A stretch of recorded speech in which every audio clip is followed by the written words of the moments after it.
Alors bonjour, ça y est, le tournoi de Djerba commence et on va le suivre jour après jour. Je vous présenterai la partie du jour. Une partie d'attaque pédagogique ou brillante, une partie que j'aurais envie de vous partager. Et pour cette première ronde, on va regarder une partie de Bilal Belhassen. Alors Bilal Belhassen, c'est un jeune grand maître. On en avait déjà parlé sur la chaîne parce qu'il était venu faire des interviews avec moi, enfin commenter les positions de son jeu avec moi. On avait pu découvrir son style d'attaque, son style combinatoire, cette recherche de vitesse, de dynamisme. Alors, pour revoir les anciennes vidéos, on va dépoussiérer tout ça, vous pouvez cliquer sur le lien ci-dessus pour avoir accès à la playlist des vidéos avec Bilal Belhassen. Et dans cette partie, Bilal Belhassen, il affronte Divya Deshmukh, une joueuse indienne qui réussit particulièrement bien en ce moment, une jeune joueuse, hein, elle a 18 ans. Elle a gagné, il n'y a pas si longtemps, le tournoi du Tata Steel indien, et elle a fini d'ailleurs devant la championne du monde d'échecs. Alors on va regarder cette partie, c'est tout plein de promesses pour une belle partie d'attaque. Alors dans cette partie, Divya Deshmukh elle est blanc et elle ouvre avec le pion roi E4. Il y a d'autres joueurs dans ce tournoi connus. Il y a notamment Marc-André Amorizzi ou le grand maître français Jules Moussard. À la fin de cette partie, d'ailleurs, je vous montrerai le tableau des joueurs et le classement à l'issue de cette première ronde. Alors, cette partie s'est jouée en 1h30, plus 30 secondes par coup. Donc, 1h30 pour la partie et un bonus de 30 secondes à chaque coup joué. Donc, E4 vient d'être joué. Comment va réagir Bilal Belhassen? Il va réagir finalement avec une défense qui n'est pas si utilisée en ce moment à haut niveau, la défense française. E6. Avec pour but, bien sûr, d'appuyer la poussée des 5. Alors, D4, c'est la réponse, c'est la continuation habituelle, bien sûr, les blancs prennent le centre, Divya Deshmukh s'installe au centre, et D5, on vient frapper au centre. Il a plusieurs réactions possibles, la poussée, la variante d'avance, mais on peut aussi prendre la variante d'échange, ou alors la variante classique avec cavalier C3. Le cavalier se développe pour défendre le pion en E4. Mais si on joue cavalier C3, on s'expose au coup fou B4, au clouage du cavalier, donc on renouvelle la menace de la prise en E4. C'est la variante Winawer ou Winawer, je ne sais jamais comment on prononce. Un abonné de la chaîne me l'avait dit d'ailleurs, mais bon, ça s'est dissipé dans ma mémoire. Donc c'est pas cavalier C3 qu'elle va jouer, Divya Deshmukh, pardon. Même si cavalier C3, on peut le jouer, hein. C'est une variante principale, c'est la variante principale. Mais c'est cavalier D2 qu'elle va jouer. Alors, cavalier D2 a l'inconvénient de masquer la diagonale du Fusséen, de masquer la colonne de la dame, mais fou B4 maintenant ne marcherait plus parce qu'on casserait le clouage par la poussée du pion C2 en C3. Ça laisse la liberté au pion C2. Et donc, la réaction habituelle dans cette position, c'est de pousser C5. Ça, c'est un coup très habituel pour les noirs. Profitez finalement que la dame n'ait pas d'action sur la colonne D à cause de la présence du cavalier D2 pour aller attaquer le centre par la poussée C5.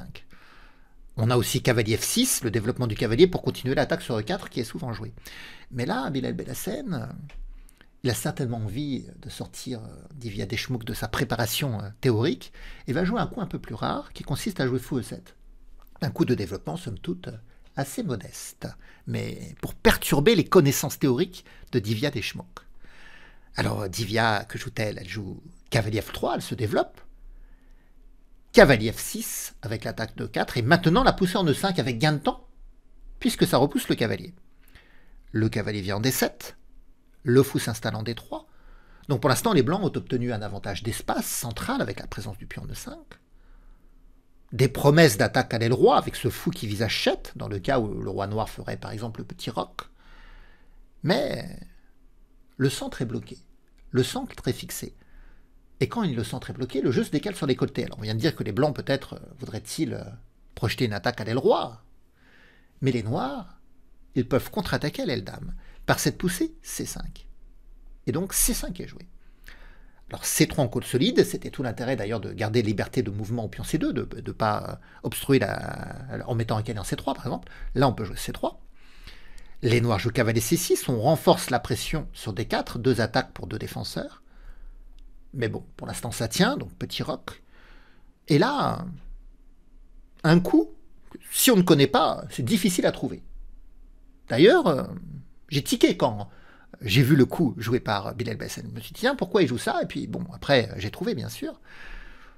Parce que là, les blancs, ils sont en train de finaliser le développement. Ils ont roqué, ils ont sorti 3 pièces, comme les noirs, mais ils ont roqué, pas les noirs. Alors, on pourrait s'attendre à ce que les noirs jouent un coup de développement également. Mais c'est pas facile, d'ailleurs, de trouver un bon coup de développement avec les noirs. On pourrait s'intéresser à dame B6, ça c'est un coup habituel. Mettre la dame en B6 pour renforcer l'attaque sur D4 et presser B2 pour que le fou C1 ne puisse pas venir défendre le pion 3. Bon là il pourrait pas avec la présence du cavalier, mais dame B6 c'est souvent un coup joué. Mais là Belal Belhacen va jouer A5, il avance son pion en A5.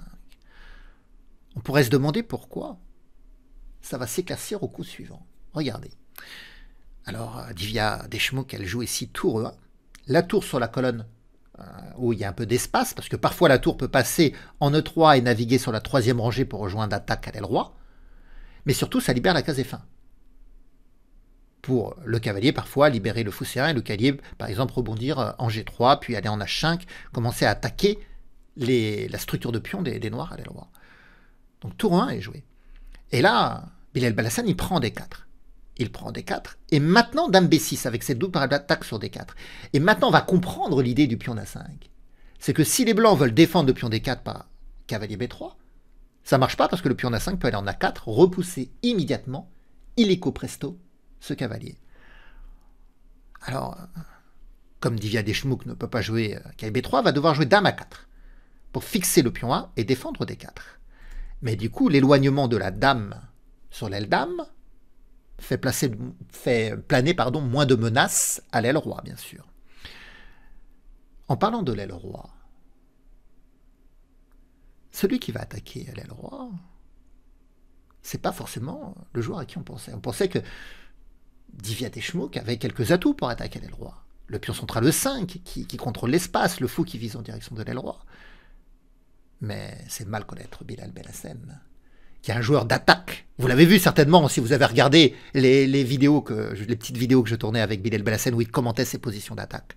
C'est un joueur d'attaque, un joueur qui recherche le dynamisme, qui est sûr de lui dans cette attaque de roc. Et il va avancer le pion G5. Le fou protège le pion G5 et le pion G5 s'élance, menace d'ailleurs de jouer G4 pour attaquer le cavalier, déstabiliser le cavalier et prendre le pion en D4 ensuite. Cette poussée du pion en G5. Et vous voyez, les blancs ont roqué, mais c'est ce que je dis souvent aux abonnés de mon club d'échecs. J'ai un club d'échecs en ligne, hein. Alors je le redis, je l'ai dit déjà plusieurs fois dans d'autres vidéos, mais il faut bien faire un peu de publicité et se faire connaître, et d'autres n'ont peut-être pas vu ces vidéos. Vous pouvez cliquer sur le lien ci-dessus pour avoir des renseignements sur ce club d'échecs en ligne, qui permet d'avoir des cours en ligne plusieurs fois par semaine. Donc c'est ce que je dis souvent à mes abonnés du club. C'est pas parce qu'on rock qu'on est en sécurité en réalité. On dit souvent des temps de se développer et de rocker rapidement. Rocker rapidement, pourquoi faire? Pour sécuriser le roi. Mais en réalité, c'est le roi blanc qui va se faire attaquer ici. C'est le roi blanc, pas le roi noir. Parce que dans les positions ouvertes, il est compréhensif finalement de vouloir rocker très vite, notamment les positions ouvertes au centre. Parce qu'on a peur de devoir débarquer les pièces et de se voir attaquer le roi. Mais dans les positions avec des centres fermés, on n'est pas obligé de rocker rapidement.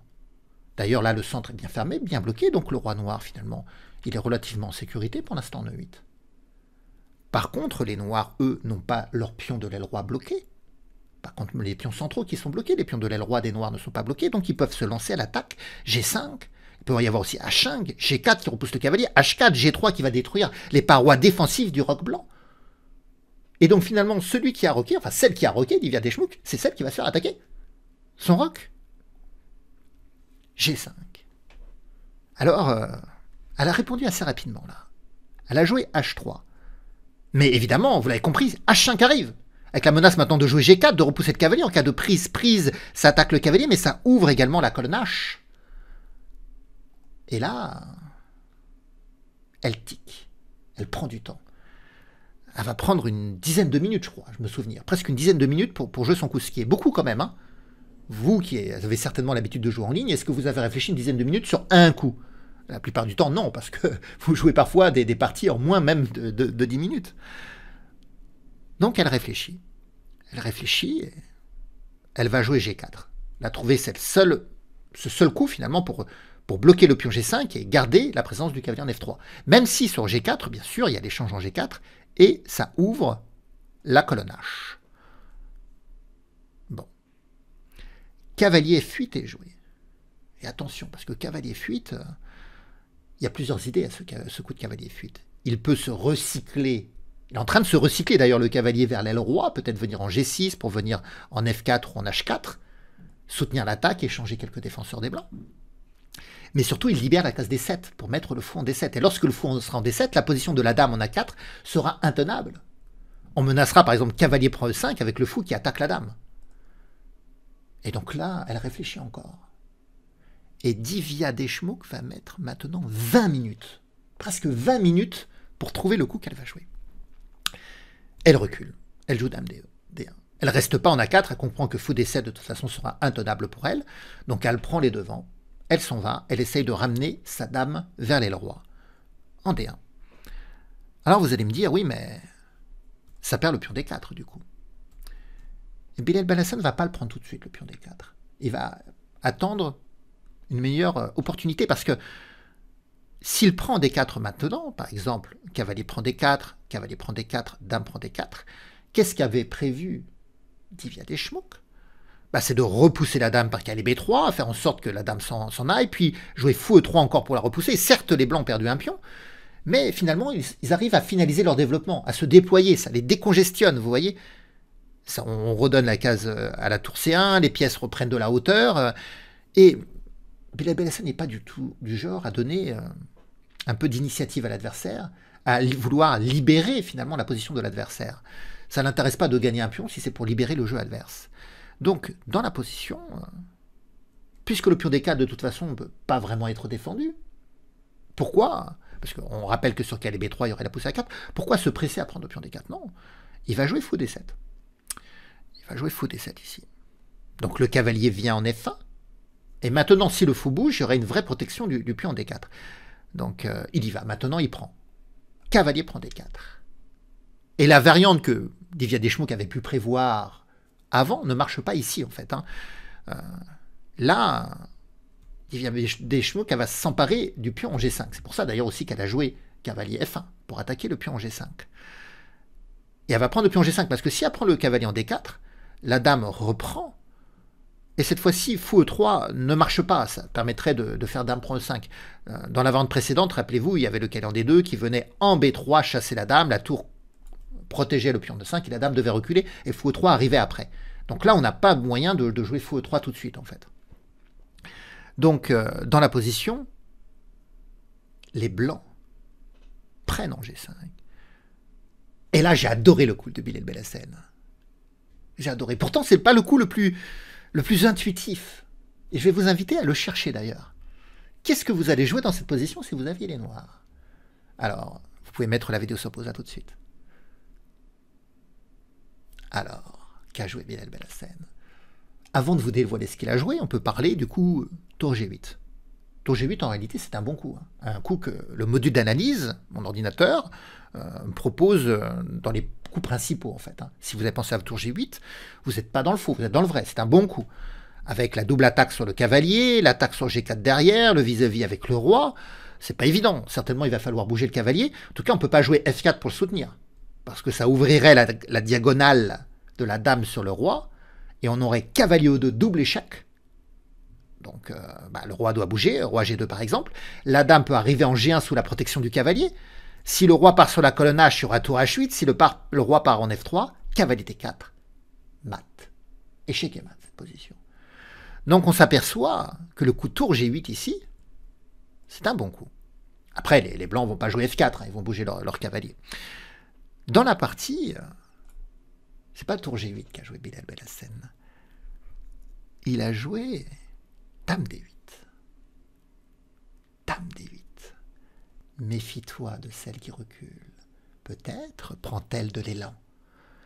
L'idée de dame D8, c'est laquelle? Alors ça attaque deux fois le cavalier en G5, mais l'idée c'est que une fois que ce cavalier recule, eh bien le fou partira en B4 attaquer la tour, et la dame en D8 pourra passer en H4, s'associer à la tour sur la colonne H. Et donc ce coup de dame D8, c'est pour permettre à la dame de passer d'une aile à une autre, de quitter l'aile dame pour revenir à l'aile roi, soutenir l'attaque. J'adore ce circuit offensif. Les noirs ont peu d'espace. C'est comme un petit goulot d'étranglement. Et pourtant, dans ce peu d'espace, eh bien, Bilal Belhassen va trouver un moyen de se faufiler. Dame D8, j'adore. Donc le cavalier a reculé en F3. Et là, cavalier prend F3, échec. dame prend, fou B4 comme prévu, attaque la tour, libère la dame pour arriver en H4, s'associer à la tour. Vous voyez comment c'est joli, c'est beau quand même. Hein. Donc la tour vient en D1, dame H4, et là, le roi blanc, il peut se dire que je la vis, je rougis et je pâlis. En voyant la dame noire, eh bien, il rougit de la présence de cette dame, mais surtout il pâlit après, parce qu'il a peur de cette dame. Pourtant, la dame blanche contrôle la case H1, le cavalier contrôle la case H2, la dame contrôle aussi la case H3. Finalement, les noirs ne peuvent pas beaucoup progresser sur la colonne H. Mais c'est une pression qui est assez désagréable pour le roi blanc. On ne peut pas trop bouger, et puis il suffit qu'à un moment donné, le cavalier ou la dame se fasse éliminer, attaquer ou dévier pour que des menaces de mat arrivent. Alors, Divya Deschmuke va jouer fou F4, elle se développe, elle libère la case C1, mais ses tours en liaison, le fou vient également aider au contrôle de la case H2, le fou pourra venir en G3 d'ailleurs pour chasser la dame. Cavalier G6, Bilal Belhassen amène du renfort. Là, il y a eu l'échange, fou prend, puis fou G3 qui repousse la dame qui vient en H7, et tour A1. Et finalement, elle s'est bien redressée, Divya Deschmuke. Elle a ses tours en liaison, la tour sur la colonne C, la dame, le fou et le cavalier sont au secours du roi blanc pour éviter tout mat sur la colonne H, et le fou B4 semble ne plus avoir de travail, le fou D7 non plus, la tour A8 est inactive. Et pourtant croire que les blancs sont bien, c'est se tromper lourdement. Encore une fois, j'apprends dans mon club, mais je l'apprends aussi dans les différentes vidéos que je fais avec vous, qu'il faut s'intéresser au déséquilibre dans la position. Comment on construit un plan? Parce que les débutants ou les joueurs peu expérimentés, ils savent sortir les pièces, et après ils ne savent pas forcément quoi faire. Comment on construit un plan aux échecs? Eh bien, ce qui va nous faciliter l'élaboration d'un plan, c'est déjà la perception des déséquilibres, l'identification des déséquilibres. Quels sont les déséquilibres ici? Parce que la connaissance théorique ici, l'apprentissage des ouvertures et tout, ne va pas vraiment vous aider. Il faut comprendre les déséquilibres. Les noirs ont la paire de fous. Alors vous allez me dire, la paire de fous, dans une position un peu bloquée comme ça, c'est pas terrible. En plus, les noirs, dans la paire de fous, il faut regarder surtout le fou que l'adversaire n'a pas. Donc Bilal Belhassen, il a le fou de case blanche, ce qui fait défaut à Divya Deschmuke. Mais le fou de case blanche, il n'est pas à la fête ici. Eh bien, si il est capable, Bilal Belhassen, de faire vivre son fou de case blanche, alors il prendra l'avantage dans la position. Parce que ce sera très compliqué pour Divya Deschmuke de s'opposer à ce fou de case blanche, fou qu'elle n'a pas. Donc le plan, c'est de pouvoir donner un rôle à ce fou de case blanche. Et donc ici, fou C6 est joué. On a la volonté d'avancer le pion D4 pour libérer la fureur du fou. Une fois que la dame est déstabilisée, derrière, on pourra les mater en H1. Donc là, maintenant, les blancs doivent absolument bloquer le pion D5. Il ne faut pas laisser vivre ce fou. Donc, tour D4, on bloque. On bloque, on fixe le pion D5. On fixe le fou C6. Et si le fou C6 est fixé derrière les pions sur case blanche, alors il sera mauvais. Et si Bilal Belhassen n'est pas capable de jouer avec la pièce qui fait défaut au blanc, avec le fou de case blanche, alors il ne parviendra pas à gagner cette partie. Mais Bilal Belhassen, il a du ressort. On avait vu tout à l'heure sa créativité pour se faufiler, trouver des solutions pour notamment aller attaquer avec le coup de dame B6 qui vient en D8, le fou en E7 qui bouge en B4 pour que la dame puisse arriver en H4 après. Et bien là, comment il va faire Bilal Belhassen? Puisque c'est la tour qui bloque le pion D5 et que la tour est fixée sur case noire, il faut que le fou vienne déloger cette tour. Mais pas en venant C5 parce qu'il se fera attraper. Alors, vous avez trouvé le chemin. Ben, le chemin, c'est de venir en E7, puis en B8, puis en B6, pour se placer à l'attaque. Non seulement chasser la tour, mais clouer le pion en F2. Alors on pourrait se dire, pourquoi clouer le pion en F2? Ça ne sert pas à grand-chose. Eh bien, méfiez-vous, parce que dans certaines variantes, ça servira. Donc, fou E7. Après tout, nous sommes dans une position fermée, avec des blocages centraux, ce qui favorise les manœuvres.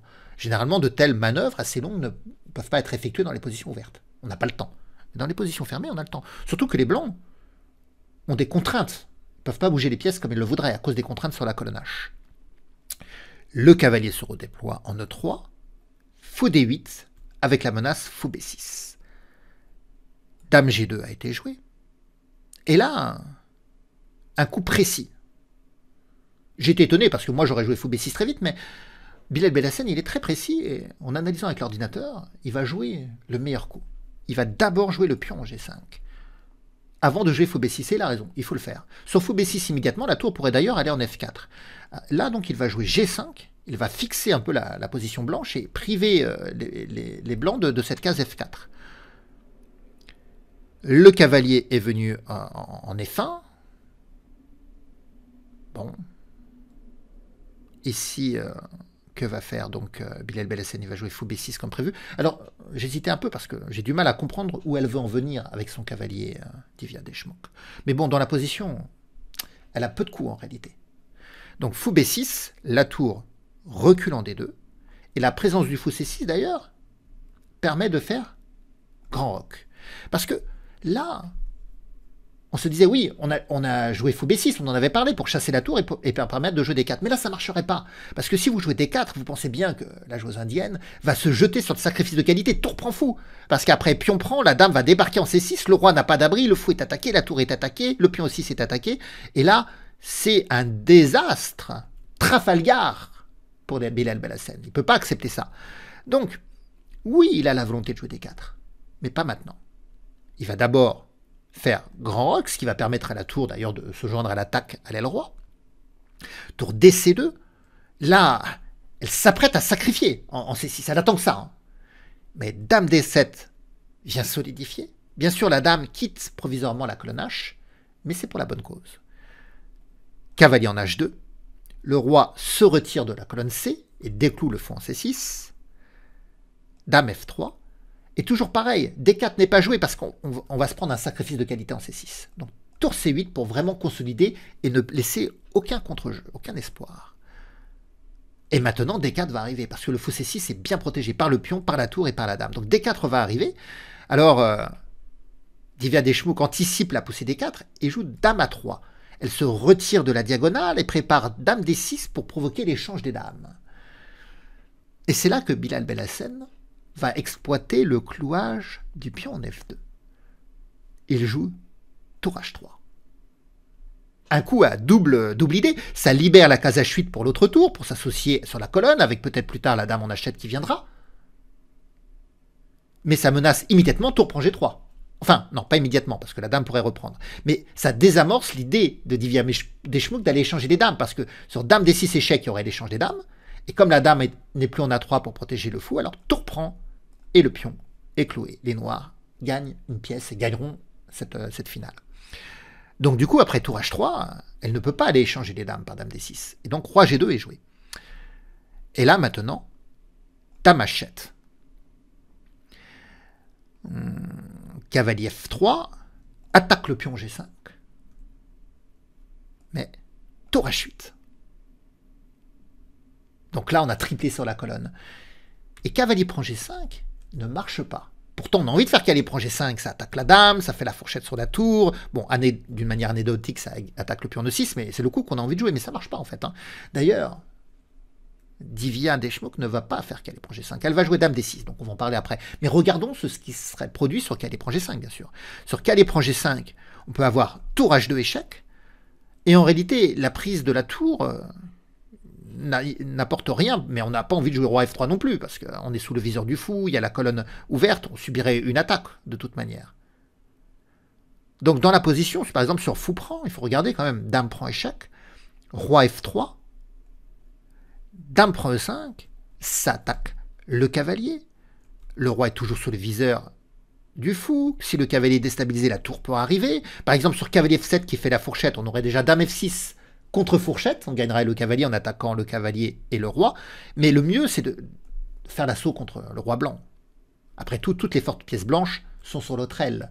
Donc tour H3 échec, par exemple le roi G2, dame H2 échec, roi F1, fou B5 échec, j'adore cette position, vous voyez, où toutes les pièces noires sont vraiment appliquées au combat. Si le roi vient en E2, on pourra faire dame prend F2, parce que la tour protégera plus, donc le roi va venir en E1 pour que la tour conserve la protection, mais dame G1 échec, et on va forcer de toute façon le roi à partir. Vous voyez, dame prend F2 échec, Roi D1, bon déjà, la dame peut être prise, mais la nôtre aussi. Mais là, on va mater, bien sûr. Tour H1 mat. Avec la tour, la dame et la paire de fous qui a aidé à l'attaque du roi blanc. Donc vous comprenez, après ce coup de tour H8, vous comprenez la menace. On ne peut pas faire Calais prend G5. Divya Deschmuck, elle ne peut pas abandonner la double protection, la triple surveillance d'ailleurs de la case H2. Elle a besoin aussi du Calais F3, pas seulement du fou en G3 en réalité. Donc elle va jouer dame D6 échec. Le fou vient en C7. Et elle ne va pas se faire détourner par la prise en E6, elle va revenir en C5. Elle ne veut pas voir de fou B6 revenir à l'attaque. Hein. Donc dame C5 a été jouée. Et là, T4. Donc on libère la diagonale du fou, ce qui cloue le cavalier F3. Alors dame prend D4. Et maintenant, que jouez-vous? Faites-vous plaisir. Alors, je vous invite à mettre la vidéo sur pause si vous voulez chercher la continuation. À tout de suite. Alors, qu'a joué Bilal Belhassen? Une belle position d'attaque, là. À part le fou C7, toutes les pièces noires sont en attaque. Non, Bilal Belhassen, il n'a pas joué le meilleur coup. Il a certainement joué le deuxième meilleur coup. Le meilleur coup aurait été tour H1. Vraiment un coup d'une élégance incroyable. La tour blanche ne peut pas prendre, sinon reprise de la dame et c'est mat. Et quand vous jouez tour H1, la menace, c'est en fait, vous avez libéré la case H3 pour rentrer en H3. Et le cavalier ne peut pas partir pour contrôler cette case H3 parce qu'il y a un clouage. Donc on est sous une menace de mat en réalité. Mat quasiment imparable. Tour H1. Donc dans la position, ça aurait été le meilleur coup. Mais je pense que Bilal Belhassen, il avait prévu son jeu de destruction ici. Son jeu dynamique, il veut casser des briques. Et il fait tour prend G3. Puis on prend. Maintenant que le fou est éliminé, il rentre en H2 en profitant du clouage du cavalier en F3. Roi F1. Dame prend G3, attaque plusieurs fois le cavalier. La dame vient en F2 pour essayer de provoquer l'échange des dames et se soulager dans une finale. Finale dont elle ne verra jamais le jour. Fou B5 échec. Et là, le roi, il ne peut pas bouger en réalité. Tour C4 va être joué pour essayer d'intercepter le fou. Parce que si on bouge le roi, par exemple, roi E1, la tour débarque, tour H1 échec, par exemple cavalier G1, mais comme la dame est clouée, on peut faire tour prend cavalier. Et après, on pourra prendre la dame d'ailleurs. Donc c'est pas possible. Alors sur tour H1, échec, qu'est-ce que peuvent faire les blancs? S'ils mettent pas le cavalier, ils peuvent pas mettre la dame, elle est clouée, ils peuvent pas aller en D2, il y a le fou, donc il faut aller en D2, et ça perd la dame, et c'est un massacre, bien sûr. Donc dans la position, ici, on ne peut pas bouger le roi, donc tour C4 a été joué. Mais évidemment, Bilal Belhassen, il ne prend pas la tour ne peut pas lui échapper, elle est clouée. Donc il va garder finalement ce clouage, parce que non seulement la tour C4 est immobilisée, mais la tour C1 doit rester à la défense de la tour C4. Donc la seule présence du fou immobilise deux pièces, deux tours. Un fou qui a une valeur approximative de 3 points, immobilise 2 tours, soit 10 points. Et on va renforcer l'attaque avec ce très joli coup dame F4. On attaque 2 fois la tour qui est clouée. Donc c'est assez rare qu'une dame aille attaquer comme ça horizontalement une tour. Le cavalier vient en D2 pour protéger la tour C4 une deuxième fois et libérer la dame pour proposer l'échange des dames. Mais tour H1 échec. Et abandon. Abandon de la joueuse indienne. Alors pourquoi? Que faire? Alors ici, si le roi vient en E2, bon, on peut jouer tour H2. Et il y a le clouage. Peut-être même que dame prend 5 échecs est satisfaisant, mais déjà tour H2, ça gagnera. Et sur roi G2, bon, on jouera tour H2 également et on gagnera la dame. Mais j'adore la variante avec roi E2, tour H2. J'adore cette variante, c'est assez amusant tous ces clouages. Regardez, la tour blanche, elle est clouée, donc elle ne peut pas prendre la dame noire. La dame blanche ne peut pas prendre la dame noire également à cause du clouage. C'est incroyable comment il y a cette position d'attaque avec les clouages. On a la force également de la paire de fous, même si le fou C7... Alors il était attaqué le fou C7, mais c'est pareil, il était cloué. Enfin la tour C4 était clouée. Donc une position, moi je trouve qu'elle est très picturale cette position. Un très beau jeu d'attaque de Bilal Belhassen. Alors on va regarder maintenant le classement de ce tournoi de Djerba. Bilal Belhassen en tête, vous le voyez. Bon, c'est la première ronde, donc il a gagné. C'est pas le seul. Niemann a gagné aussi. Vous savez, Niemann, le grand maître américain, a la réputation un peu sulfureuse depuis des affaires qui l'avaient concerné. Donc il fait ce tournoi. Et Niemann l'a emporté sur Ariane Tari, compatriote de Carlsen. On a d'autres beaux joueurs. Regardez, Daniel Darda, le jeune grand maître et grand espoir belge. Vassili Vanchuk, la légende du jeu d'échecs, une des légendes du jeu d'échecs, Vassili Vanchuk. Mais Marc-André Morizzi, Jules Moussard, deux jeunes joueurs français, enfin, Jules Moussard un peu moins, mais très fort joueur. Divya Deshmukh, la seule féminine d'ailleurs de ce tournoi, mais quelle féminine, je vous l'ai dit, en pleine progression. Et Ariane Tari, donc. Voilà ce plateau. Et donc, on va avoir 7 parties, 7 rondes, que du plaisir. J'espère qu'on va prendre du plaisir, que chaque jour, j'aurai une belle vidéo à vous montrer, une belle partie du jour. Suivez-moi. Suivez-moi dans ce suivi de tournoi. Bon, c'est pas très élégant cette formule, mais vous pouvez laisser des commentaires, me laisser des pouces, partager la vidéo. Ça, c'est important pour faire connaître la chaîne et mon travail. Et on se retrouvera bientôt pour de nouvelles aventures. Au revoir à tous.